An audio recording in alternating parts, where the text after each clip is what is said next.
This is a super fast full frame SIRUI Aurora 35mm f1.4 in L mount, which has instantly replaced my Sigma 35mm f1.4 lens that I'm using to record this video. This is probably the last time I use this on this camera, the S1R Mark II. I took this lens to the beach in Brighton, to a Nigerian party, to an event in central London, and to many other places. But have I actually enjoyed shooting on and with this lens? It was paired mostly with my Lumix S1R Mark II and a few times with my Blackmagic Pixel 6K, which is also L mount. Before I tell you how it fared, a quick disclaimer: SIRUI sent me this lens to try out and I've had it on a few different shoots. Now I'm ready to talk about it and share my experience. The SIRUI Aurora 35mm f1.4 is a full frame lens that comes in a few different mounts: Sony E, Nikon Z and Fuji X. But this one I've been testing is the L mount version, as I mentioned. It's got the bright 1.4 aperture, which makes it perfect for low light situations and gives you that really nice shallow depth of field look everyone loves. Inside, it's made up to 11 elements in 10 groups, using a mix of high refractive and low dispersion glass to keep things sharp and clean across the frame. The aperture has 19 blades, so the bokeh feels super smooth and natural. You can focus as close as about 35 centimeters, which is great if you like shooting talking head videos like the one I'm doing now. It takes 62mm filters and weighs roughly 520 grams for my own weigh test. Light enough to throw on the gimbal or shoot handheld for a while without getting tired. Autofocus is internal, and you've got a manual aperture ring that can be clicked or declicked depending on if you're shooting photo or video. There's also a USB-C port on the mount for firmware updates, and SIRUI added what they call a triple protection design, so it's definitely handled a bit of dust, dirt, or a few splashes of moisture from rain without a problem. Overall, it's a compact lens, feels premium, and is clearly built for hybrid shooters who switch between photo and video, which is exactly why it's been a really easy fit in my setup. For context, my Sigma 35mm f1.4 is EF mount. It's the older version, weighs about 690 grams, and the autofocus is quite noisy. In fact, I can hear it now that I'm talking and recording this video. And autofocus is a little bit slower than this one. When shooting top-down unboxing videos or when I had a mic mounted near my camera, it would always pick up the lens trying to catch focus. The SIRUI Aurora 35, on the other hand, is much quieter, a big upgrade, and weighs about 172 grams lighter than the old Sigma. The body has a solid, mostly metal construction with a really nice matte finish. It's not fully weather sealed like high-end pro lenses, but it definitely feels more rugged than I expected for its price. You've also got an autofocus manual focus switch and a function button that can be programmed for focus lock or other camera functions depending on your setup.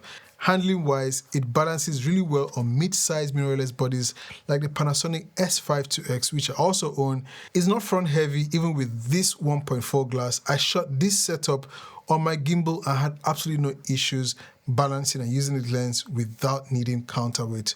One other thing is the aperture lock, which this lens has, and usually I feel disappointed when that's not available on other hybrid lenses. With the IBIS lock, I don't have to worry that my lens aperture would change without my knowledge, something that's happened to me so many times with lenses that don't have that feature. The 85mm version doesn't have that, so I'm glad to see that SIRUI has added that to the 35mm version. Maybe, I don't even know if the newer released version of the 85mm has it. So if your 85mm has an iris lock, please let me know in the comments below. I'm just noticing that little thing, which has been so helpful. So when I'm recording, I don't have any issues with the aperture changing, or when I put it in my bag, it doesn't just change. Once I have it in the A position and I lock it, it stays locked, the iris doesn't move. But if I unlock it and then I change position to somewhere in between and I lock it, it still moves, but it doesn't go into the A position. So I'll unlock it, go into the A position and lock it back and it stays. So that's a great add-on by SIRUI. The 62mm front thread is also a nice bonus. It keeps your ND filters affordable, especially for video shooters. Smaller size NDs are generally cheaper. On the other hand, I would have been happier if SIRUI had kept the same filter size as the Aurora 85mm f1.4, so switching filters would be quicker and easier. My solution to this has been to use step-up rings so as to be able to use a SIRUI 1/4 67mm black mist filter that came with my SIRUI Aurora 85mm f1.4 lens. Now let's talk about optical performance and image quality. When it comes to the image sharpness, whether I was shooting on my Blackmagic Pixel 6K or the Lumix S1R Mark II, I had no issues shooting wide open at f1.4. Like I earlier mentioned, this has replaced my Sigma 35mm f1.4 as my main talking head lens for my YouTube videos. Recently, I've been shooting in 8.1K open gear for my videos, and I was impressed with the sharpness with very little or no noticeable fringing or loss of sharpness at the edges of the frame. Now, I know pixel peeping is important to a lot of people, especially photographers. But for me, I see imperfections in lenses as part of their character, as long as it doesn't ruin the image or become noticeably distracting. For someone like me who mostly shoots video, the SIRUI Aurora 35mm f1.4 doesn't produce anything worrying. Even in poor lighting, I was able to get great images out of this lens. And of course, with that f1.4 aperture, it's easy to separate subjects from the background beautifully. It's really pleasing how the autofocus background is rendered. The separation is lovely, and I can't stop thinking about my recent shoot at Brighton Beach. With every changing scene and B-roll shot, every frame just looked so good. And you can also see from my bokeh test how nicely rounded the bokeh is. In case you're wondering about flaring, here's how it looks at f1.4. And here's how it looks with light pointed at around f1.8. Now this is f2. This is now f2.8.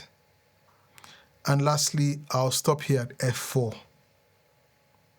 Now, when it comes to autofocus, compared to my Sigma 35mm f1.4 EF version, which I adapt using a Sigma MC11 adapter, which adapts an EF lens to an L mount camera, the SIRUI Aurora 35mm is noticeably faster at locking onto subjects. Whether you're focusing in the middle of the frame or towards the edges, autofocus is quick and reliable. Even face and eye tracking was very spot on. The last 3 or 4 YouTube videos I've shot on this channel have all been with this lens, and I've absolutely no regret. It's as sharp as I'd want it to be. I usually just stick on a 10% Cine Bloom filter on it just to soften things slightly. As you can tell, I shoot in a fairly dark studio and like to keep my ISO down. This has been a perfect setup. All the way at the Brighton Beach, when we shot during the day, I had the lens wide open at f1.4 with an ND filter attached in front of the lens because I wanted to get that very nice shallow depth of field. And because we were losing lots of light as we were fast approaching winter, when it got darker, all I had to do was take off the ND filter and I was still good to continue recording. At the Nigerian party I attended, most of it was shot in portrait mode, and all the interviews I filmed were with this lens. It separated my subject beautifully from the busy backgrounds, and as I mentioned earlier, it worked perfectly on a gimbal. Now, when it comes to focus breathing, there is slightly or a subtle amount of focus breathing where you try to manually focus or when it's trying to catch focus, but it's not something that really bothered me as I've seen on other lenses.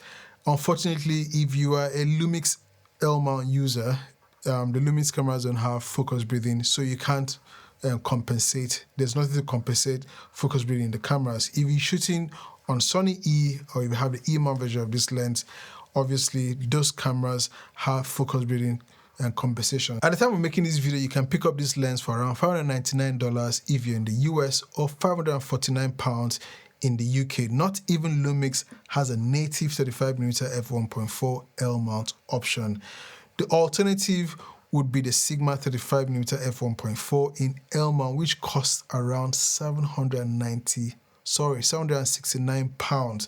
If you went with my previous setup, the Sigma EF version with an EF to L mount adapter, the total cost would almost match the SIRUI version. So to me, it just makes sense to invest in this lens. So, should you invest in this lens? definitely a yes, especially if you're an L-mount user like me looking for an affordable full-frame lens with great optics and a fast aperture.